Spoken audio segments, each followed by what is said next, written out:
ngomongin tentang politik emang gak akan pernah ada habisnya, Bre. Pak Mahfud MD mundur dari jabatannya sebagai Menko Polhukam. Kenapa sih harus sempat itu mundur dari jabatan pemerintah? Apa karena dia ini sebagai cawapres? Ya menurut gua iya sih. Tapi di luar dari itu menurut gua ini adalah salah satu strategi politiknya Pak Mahfud MD. Namun di sisi lain juga gue agak heran dan agak bingung gitu. Kenapa semenjak Pak Mahfud MD menjadi cawapresnya Pak Ganjar Pranowo, beliau ini jadi beda banget gitu. Kayak bukan Pak Mahfud MD dulu gitu. Kayak bukan Pak Mahfud MD gua gitu, Bre. Dan menurut gue ini sangat-sangat beda banget. Dan terlepas dari itu, apakah ini sebenarnya keputusan yang terbaik? Menurut gue ya iya sih. Dan kedepannya menurut gue harusnya gitu, kalau misal mau menjadi pejabat pemerintahan atau ya bisa dibilang mau mencalonkan diri sebagai capres atau cawapres, harusnya ya orang-orang yang gak punya jabatan di pemerintahan gitu. Karena kan gitu ya posisi beliau jadi lebih leluasa gitu, maksudnya beliau ini gitu deh. Jadi lebih leluasa, yang mau mengkritik ya mengkritik, kalau yang mau enggak ya enggak gitu.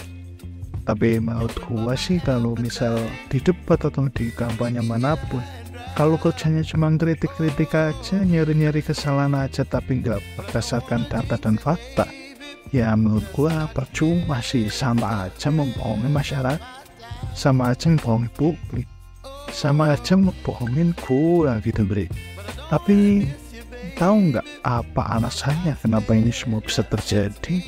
Ya mungkin karena kakak kalah Pak Mahfud MD mundur dari jabatan beliau sebagai Menko Polhukam, Bre. Benar-benar sebenarnya putusan yang nggak mengagetkan sama sekali sih, karena beliau juga pernah bilang dulu ya bahwa beliau itu kepengen gitu atau berencana buat mundur dari jabatan beliau sebagai Menko Polhukam karena alasan beliau sebagai sebagai cawapres dari Pak Ganjar Pranowo gitu, Bre. Tapi kenapa baru dilaksanakan sekarang ini? Kenapa nggak dari dulu gitu?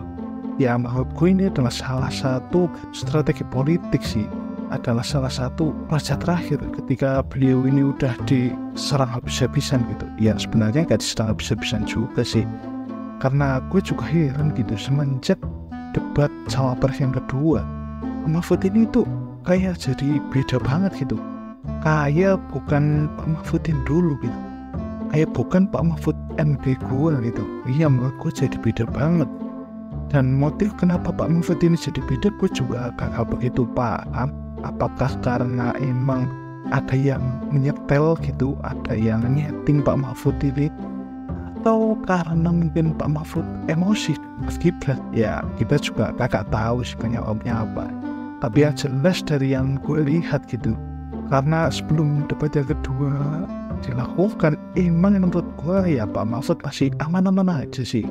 Dan apa yang disampaikan beliau dalam kampanyenya itu emang ya menurut gue berdasarkan emang apa yang terjadi gitu, berdasarkan datanya. Dan selalu lah kalau Pak Mahfud yang bicara itu menurut gue berdasarkan apa yang sebenarnya terjadi. Tapi yang kemarin itu menurut gue sejak debat yang kedua itu, setelah debat khususnya, itu jadi beda banget gitu.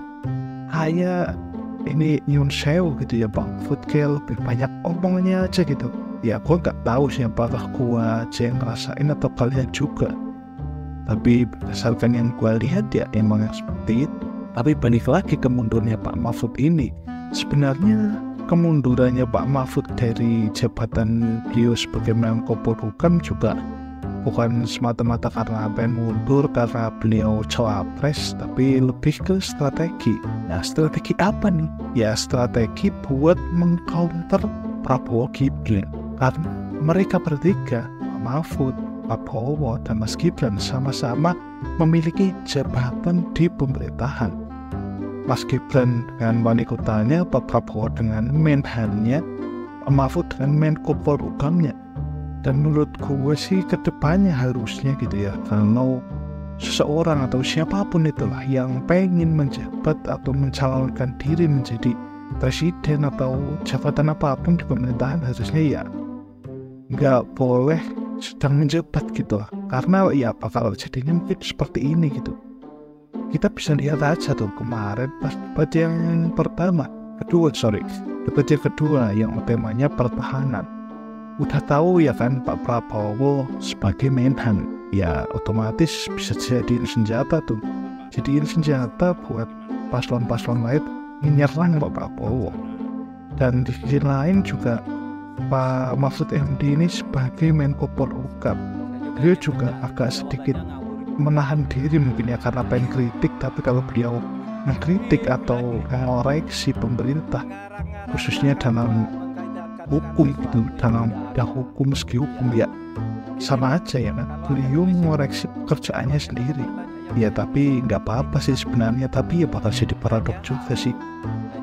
Iya sih kayak gitu sih Bre. Tapi kembali lagi ya ke strategi yang tadi, sebenarnya ini ya emang murni pure strategi sih kalau menurut gua. Strateginya Pak Mahfud MD buat meng-counter Prabowo Gibran. Ya walaupun sebenarnya dengan posisinya atau jabatannya sekarang, entah itu di menteri atau wali kota, sebenarnya kagak begitu pengaruh banget pada suara ataupun pada elektabilitas gitu, kalau menurut gua.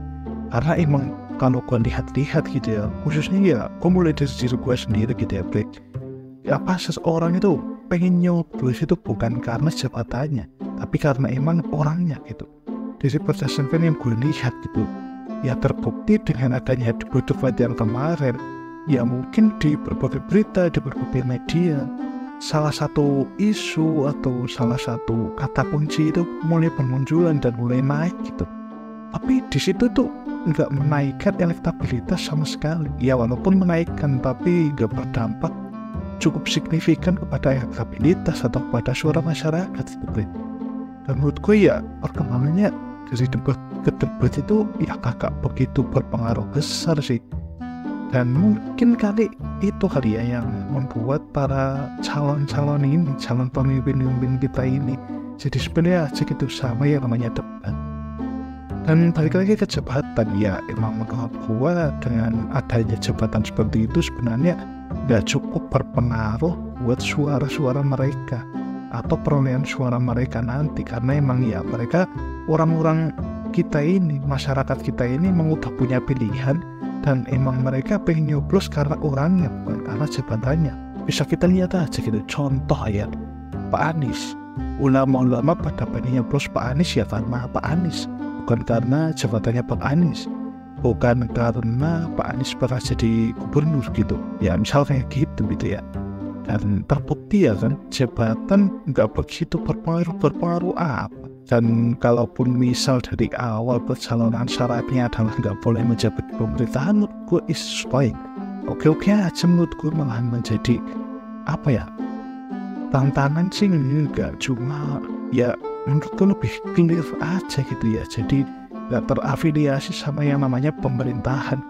Dan bisa kita lihat sih ya, kalau orang-orang yang masih menjabat di pemerintahan pasti ada satu beritanya, lakuin kayak gini ya pasti ditanya sama media, kayak gini pasti digoreng sama media. Dan dari mundurnya Pak Mahfud sebelum itu juga banyak banget nih rumor-rumor, selain emang rumor yang benar gitu ya Pak Mahfud mau mundur, ada juga tuh kabar-kabar bohong dan rumor-rumor gosip yang beredar tentang menteri-menteri yang pengen mundur gitu, pengen mengundurkan diri dari pemerintahannya Pak Jokowi, dari kabinetnya Pak Jokowi. Dan menurut gue itu sih sangat hoax ya. Dan ya walaupun mungkin ada, tapi ya kayaknya mereka gak bakal sampai mundur deh. Karena mungkin dipikir secara logika aja ya, mereka kan kebanyakan tuh kagak berafiliasi dengan partai politik gitu. Karena mereka ditunjuk, ya mereka harus mundur lah. Karena mereka juga pasti mikirkan kalau mereka sampai mundur gitu dari pemerintahan, mau dibawa kemana gitu negara ini.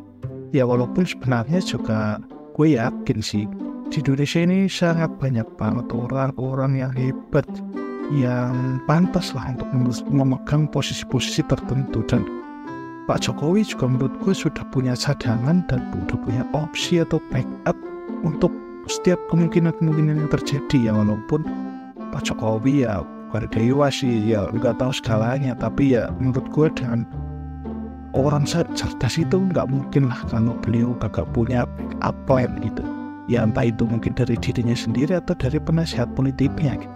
Dan semenjak adanya kabar bahwa ada menteri-menteri yang mau mundur gitu ya, terbukti sekarang baru Pak Mahfud aja yang mundur tuh. Dan kemarin juga sempet tuh, dia gak sempet emang udah mundur gitu. Pak Ahok, tahu Pak Ahok udah mundur tuh dari Pertamina. Ya karena tujuannya ya pengen ngebutin Pak Mahfud emang, dan pengen ngebantu dan ikut di kampanye Pak Ganjar Mahfud gitu. Kenapa gue bisa seyakin itu bahwa ini emang strategi? Ya karena emang terbukti gitu, setelah beberapa jam atau beberapa saat atau beberapa hari gitu setelah Pak Mahfud menyatakan buat mundur dari Menko Polhukam ini, tapi ada suara-suara serta gosip-gosip yang mengatakan atau mendesak Prabowo dan Mas Gibran buat mundur dari jabatannya. Menurut gue ya emang harus mundur aja sih secepatnya daripada kelamaan nanti kan nggak mundur gitu ya kan. Tapi dengan mundurnya Pak Mahfud MD ini dari Menko Polhukam dan serta isu-isu yang akhir-akhir ini banyak berkembang di masyarakat, terutama isu yang mengatakan bahwa mundurnya beberapa menteri dan kabinetnya Pak Jokowi, menurut gue sangat-sangat berdampak sih. Mungkin di pemerintahan tidak begitu berdampak, cuma di masyarakat sangat berdampak. Karena masyarakat tuh melihat, masyarakat juga menilai gitu, Bro. Dan ini sangat-sangat pengaruh menurut gue sih. Masyarakat jadi kagak yakin dengan wakil-wakil rakyat, dalam wakil-wakil kita gitu lah, kita maksudnya gue sebagai masyarakat jadi kagak yakin dengan orang-orang di atas gue gitu, Bro. Apakah mereka mampu ke depannya untuk membawa negara ini jadi lebih baik gitu ya? Jadi ragu gitu, Bro. Tapi terlepas dari itu, karena mungkin kenyataannya gitu ya, kita lihat memang cuma Pak Mahfud aja yang mundur karena memang kepentingan politik gitu, karena nggak mau mencampur adukan masalah politik dengan masalah negara gitu ya. Lebih baik mundur sih. Dan buat Pak Prabowo dan Mas Gibran ya menurut gua kalau bisa mundur secepatnya ya mungkin mundur aja sih, kalau memang udah nemuin gantinya gitu Pak Jokowi. Menurut gua kalau adanya isu-isu seperti itu ya Jokowi mungkin udah sedikit-sedikit mencatat nama-nama yang kira-kira pas gitu buat ngegantiin mereka-mereka ini, ngegantiin beliau-beliau ini gitu. Itu sih. Nah, jadi kesimpulannya apa nih? Ya kesimpulannya yaitu tadi, mundurnya Pak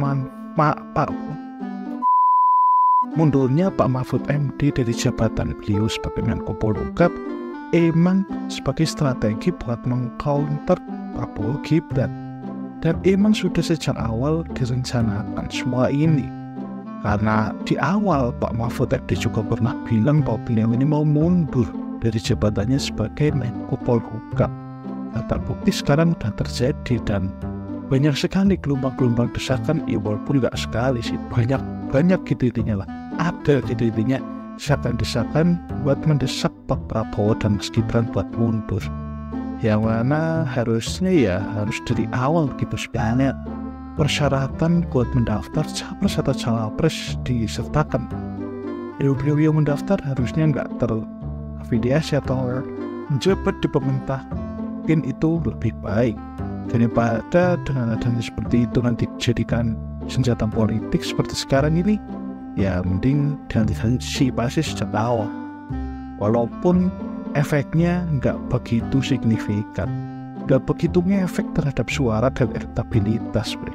Itu sih sebenarnya gue. Oke, mungkin itu aja kali ya yang pengen gue sampaikan di video gue kali ini.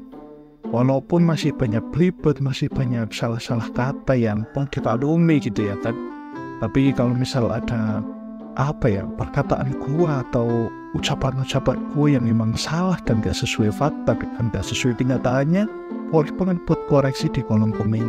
Tapi terlepas dari itu semua, yang penting sih kalian subscribe. Oke, gua Zatianto, sampai jumpa di video selanjutnya dan gua tunggu kalian di kolom komentar. Gua terkesan ngebel, oh enggak sih, Tapi BTW gue bukan influencer loh ya.